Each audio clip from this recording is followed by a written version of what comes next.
Hello one, चर्चित मुद्दों की श्रृंखला में एक बार फिर से आप सभी का स्वागत है। और आज का हमारा टॉपिक है आपराधिक कानूनों में सुधार को लेकर भारत सरकार के द्वारा लाए गए 3 बिल, जिसको स्टैंडिंग कमेटी के द्वारा रिव्यू किया गया। और रिव्यू करने के बाद जब आपत्तियां दर्ज कराई गई तो यहां पे सरकार के द्वारा उन्हें वापस लेना पड़ा। लेकिन एक बार फिर से सरकार ने नए संशोधनों के साथ इसे संसद के पटल पर रख दिया है और लोकसभा और राज्यसभा से पारित होने के पश्चात ये नए कानूनों के तौर पर यहां पर आईपीसी, सीआरपीसी और भारतीय साक्ष्य अधिनियम को प्रतिस्थापित कर देंगे।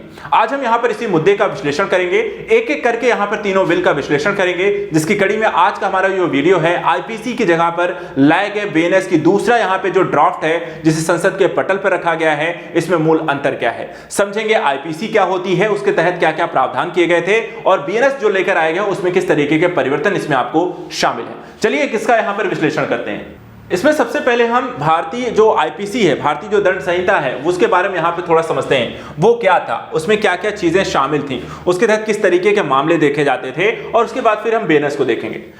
शॉर्ट फॉर्म में देखा जाए तो भारतीय दंड संहिता जिसे हम आईपीसी कहते हैं, 1860 में भारत में फौजदारी अपराधों पर प्रमुख कानून है।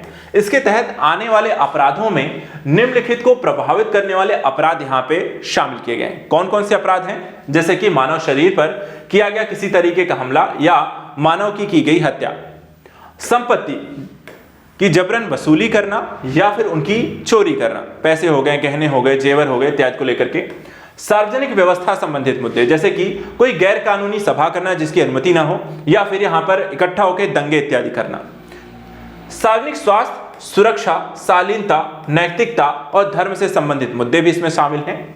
मानहानि को लेकर किए गए केसेस शामिल हैं और राज्य के विरुद्ध किए गए अपराध, ये सारी चीजें हम आईपीसी के अंतर्गत देखते आए हैं। इसके साथ साथ अब समस्या क्यों हुई, इसे बदलने का मामला यहां पर क्यों आया, उसको यहां पे समझते हैं। पिछले कुछ वर्षों में देखें तो कई प्रकार के नए अपराध जोड़ने, मौजूदा अपराधों में संशोधन करने, सजा की मात्रा में बदलाव करने को लेकर आईपीसी में लगातार संशोधन करने की एक मांग उठ रही थी, इसके रिव्यू करने की मांग उठ रही थी। न्यायालयों ने भी देखा जाए तो कुछ अपराधों जैसे कि समलैंगिक वयस्कों के बीच सहमति से इंटरकोर्स, व्यभिचार, आत्महत्या के प्रयास को भी अपराध की श्रेणी से बाहर कर दिया गया। तो यहां पर काफी सारी जो चीजें पहले अपराध ही सुप्रीम कोर्ट की सुनवाई के माध्यम से उसे यहां पर अपराध की श्रेणी से बाहर किया गया, जिसके कारण और भी यहां पे चर्चा का विषय बना। कई राज्यों में देखा जाए तो कई प्रकार के अपराधों को लेकर अलग अलग व्यवस्थाएं थी, जैसे कि यौन अपराध, वेश्यावृत्ति के लिए नाबालिगों को बेचने, भोजन, दवाओं में मिलावट और धार्मिक ग्रंथों की बेदबी के लिए अलग अलग दंड देने हेतु तो आईपीसी में यहां पर आपको संशोधन किया गया।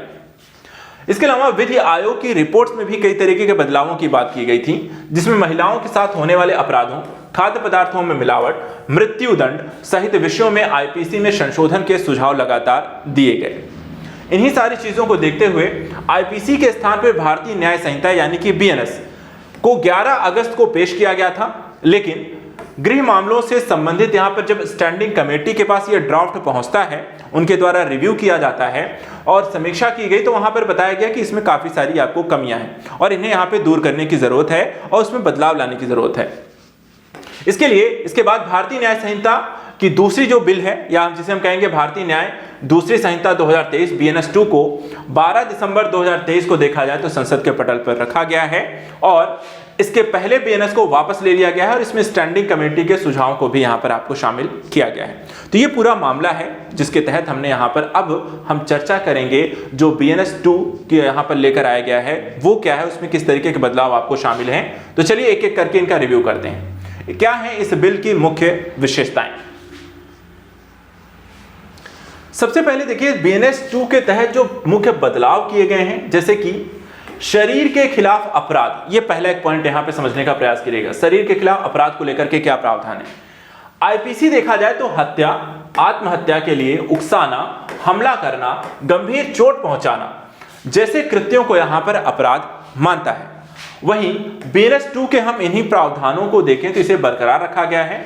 इसमें संगठित अपराध, आतंकवाद और कुछ आधारों पर किसी समूह के द्वारा हत्या या गंभीर चोट जैसे नए अपराधों को इसमें जोड़ दिया गया। अर्थात जो चीजें पहले से उसे बरकरार रखा गया, साथ साथ नई चीजें जो शामिल की गई हैं हमें वो यहां पे ध्यान रखना है।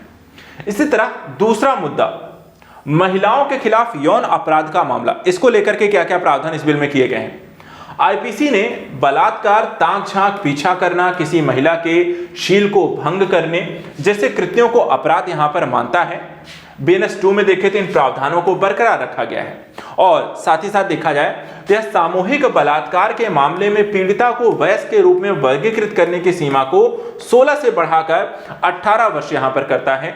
यह किसी महिला के साथ धोखे से या झूठे वादे करके यौन संबंध बनाने को भी यहां पर देखा जाए तो अपराध की श्रेणी में यहां पर आपको डाल दिया गया है। तो ये कुछ नए प्रावधान यहां पर आपको देखने को मिलते हैं। इसके बाद दो मुद्दे, राजद्रोह और आतंकवाद, जो बहुत ज्यादा चर्चित थे, काफी सारे इसमें केसेस होते थे और आतंकवाद की परिभाषा रियल क्या है, उसके तहत किस किस तरह के मामले दर्ज किए जा सकते हैं, इसको लेकर के बीएनएस 2 में यहां पर विशेष रूप से आपके कुछ प्रावधान देखने वाले होंगे। जैसे राजद्रोह का मामला था जिसको लेकर सुप्रीम कोर्ट भी यहां पर कई निर्णयों में बात अपनी कह चुकी थी। बीएनएस 2 ने राजद्रोह के अपराध को यहां पर हटा दिया है। अब राजद्रोह के संबंधित कोई केसेस दर्ज नहीं होंगे, इसकी जगह पर आप निम्न तरीके से यहां पर दंडित कर सकते हैं, जैसे कि किसी तरीके के फूट, सशस्त्र विद्रोह, विध्वंसक गतिविधियों को उत्तेजित करना या उत्तेजित करने का यहाँ पे प्रयास करना। तो यहाँ पर राजद्रोह जो होता है, इस समय को, इस स्थितियों को राजद्रोह माना जाता था, उन्हें दंडित किया जाता था। अलगाववादी गतिविधियों की भावनाओं को प्रोत्साहित करना या भारत की संप्रभुता, एकता, अखंडता को खतरे में डालना जैसे चीजों को हम राजद्रोह यहाँ पे स्वीकारते थे। अब इन अपराधों में शब्दों या संकेतों का आदान प्रदान, इलेक्ट्रॉनिक संचार या वित्तीय साधनों का उपयोग भी यहां पर शामिल हो सकता था। तो ये सारी प्रक्रियाएं थी राजद्रोह। तो राजद्रोह की जो एक घटना थी या कह सकते हैं टर्म था या जो एक अपराध माना जाता था, उसे यहां पर हटा दिया गया। दूसरा मुद्दा यहां पे आतंकवाद का रहा।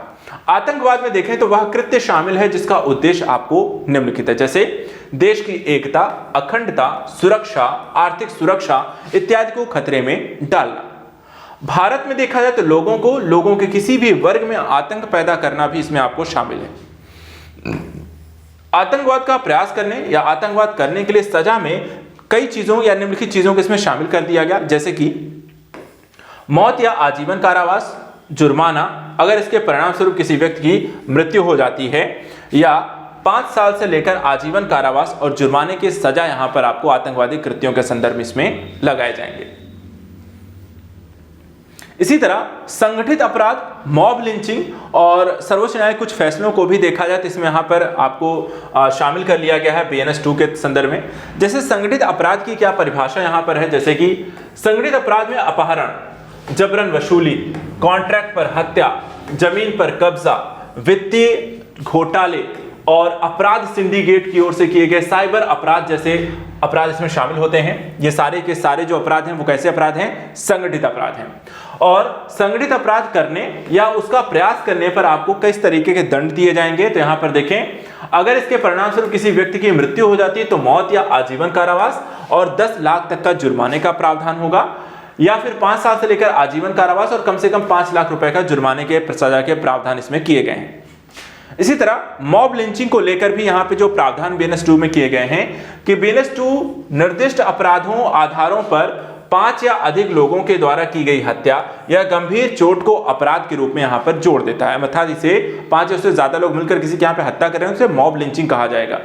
इन आधारों में क्या होगा, किन किन आधारों पर मॉब लिंचिंग मानी जाएगी, जैसे कि नस्ल के आधार पर, जाति के आधार पर, लिंग के आधार पर, भाषा के आधार पर, व्यक्तिगत विश्वास के आधार पर। और ऐसी हत्या के लिए सजा कम से कम यहां पर 7 साल होगी और कैद से लेकर आजीवन कारावास या मौत की सजा भी इसमें दी जा सकती है। और अंतिम जो है, सर्वोच्च न्यायालय के कुछ फैसलों को भी देखा है, इसमें ऐड किया गया कि बीएनएस 2 में सर्वोच्च न्यायालय के कुछ फैसलों के अनुरूप है, इसमें व्यभिचार को अपराध के तौर पर नहीं शामिल किया गया है और आजीवन कारावास की सजा पाए व्यक्ति के द्वारा हत्या के प्रयास के लिए दंड के रूप में आजीवन कारावास या मृत्यु दंड के अतिरिक्त यहां पर उसे शामिल कर लिया गया है। तो ये सारे बदलावों के साथ भारतीय कह सकते हैं दंड संहिता जो है वो यहाँ पे परिवर्तित हो गया। बीएनएस को यहाँ पे लागू कर भारतीय न्याय संहिता को लागू इसमें किया जाएगा। तो आज के यहाँ पे सेशन में इतना ही। नेक्स्ट वीडियो में हम यहाँ पर दूसरे नागरिक सुरक्षा संहिता और भारतीय साक्ष्य अधिनियम जैसे कानूनों को लेकर जो बिल यहाँ पे ड्राफ्ट रखा गया है उसको लेकर यहाँ पर चर्चा करेंगे। आज के लिए इतना ही। Thank you so much and good luck.